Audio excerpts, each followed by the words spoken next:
The episode begins with Kushi, Rosie, and Mubarak returning from a mission. They decide to go shopping, but Kushi chooses to go home instead, joking about their energy levels. He plans to watch a movie and invites Nara, who asks about the film Human. Earthworm 4, Kushi explains, it's about a mad scientist who turns a human into a worm. The story takes a dark turn when the worm falls in love, but the girl's family kills her, leading to a dramatic twist with worm children calling him Papa. Nara declines to join, and the scene shifts to a mysterious girl watching the group. Recalling the recommendation scene from last season, where Todo and Mei had recommended certain students for first grade. The episode shows them preparing for evaluation. They play ping pong as part of their test, and Todo passionately claims he's destined to be Yuji's first grade partner, only to be reminded that the ones who recommended Yuji cannot accompany him.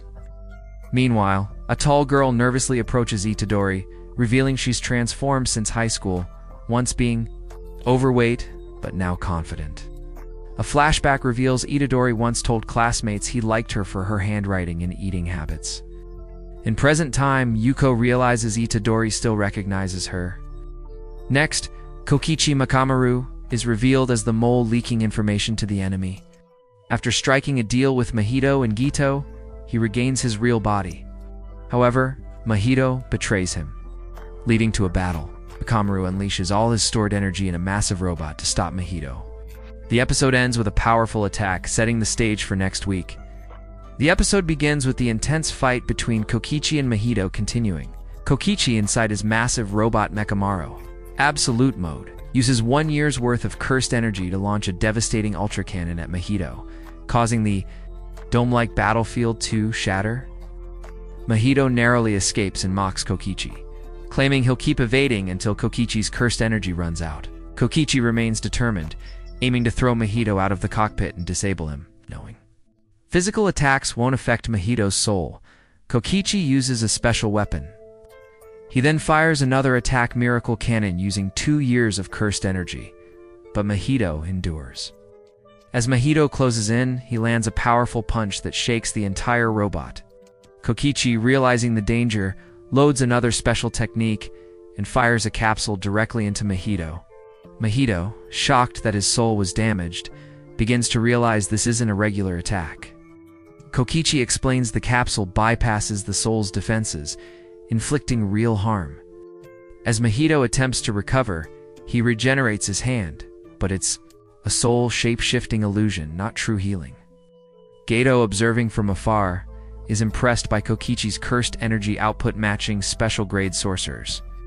Kokichi then uses 5 years of energy in an attack called Pigeon Boiler, causing massive destruction. As Mahito tries to counter, Kokichi surprises him with a simple domain inspired by Mei.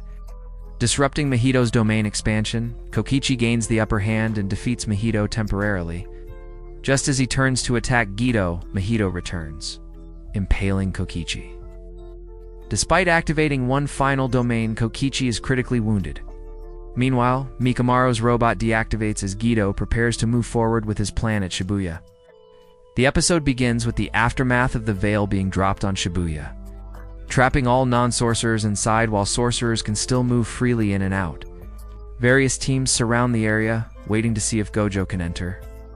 As seen in the last episode, Gojo enters the veil easily. Inside, civilians are confused and frightened, while others analyze the situation.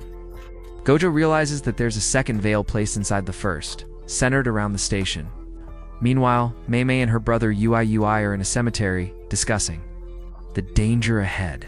Mei warns her brother not to underestimate Gojo. Back at the station, Mei explains there are 2 overlapping veils, one likely centered around the cursed spirits. She uses her blackbird technique for surveillance. But the birds are immediately destroyed at a specific level, confirming the presence of a cursed spirit. Mei gives Yuji a choice: take on either weak, transformed humans or a powerful curse. Yuji, of course, chooses the latter. He enters and encounters a locust-like cursed spirit called Kokichi, who tries to intimidate him by explaining how destructive locusts are. Yuji engages in a fierce battle, countering the spirit's fast attacks with powerful strikes. Meanwhile, Mei eliminates the transformed humans with ease. Elsewhere, Mahito senses Kokashi's defeat and prepares for his move. Back underground, Gojo arrives at the station, surrounded by civilians.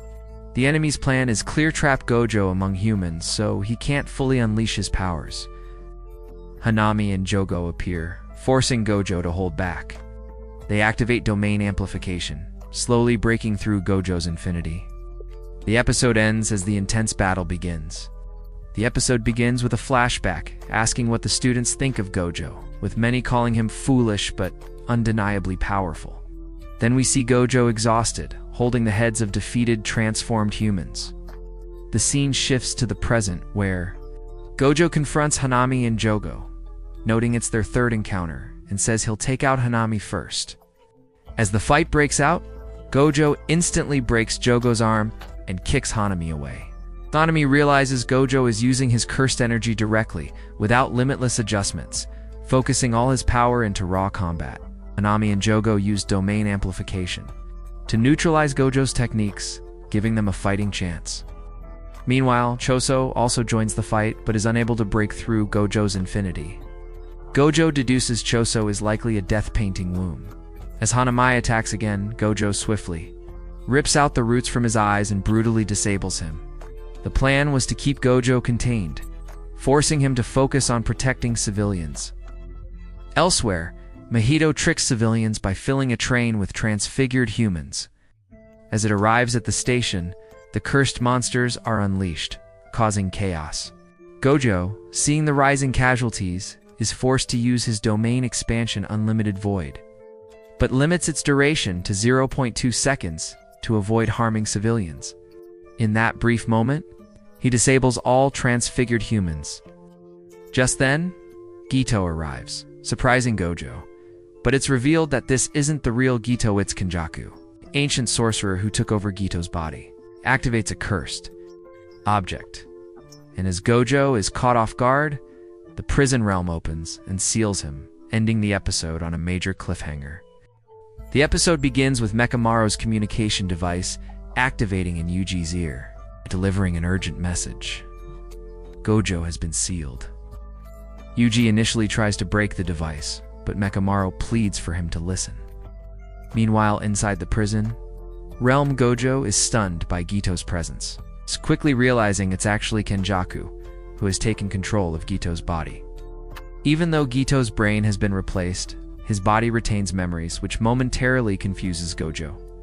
Mahito wakes up, and Kenjaku explains how cursed techniques differ by user, showing the disconnect between body and soul theories. Kenjaku closes the prison realm's gate, fully sealing Gojo. Mei demands proof from Mechamaru that Gojo is sealed, and he explains the device was designed to activate only if sealing occurred. Mei doesn't fully believe until she sees cursed spirits approaching and agrees to act. Meanwhile, Kenjaku struggles to move the prison realm, weighed down by Gojo's cursed energy.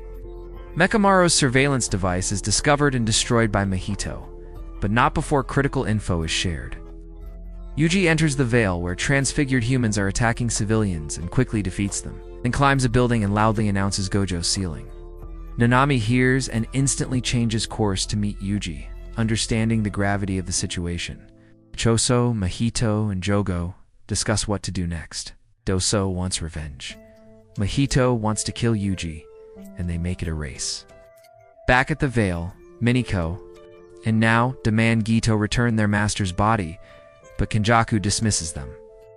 Nanami and team plan to destroy the Vale and regroup to rescue Gojo,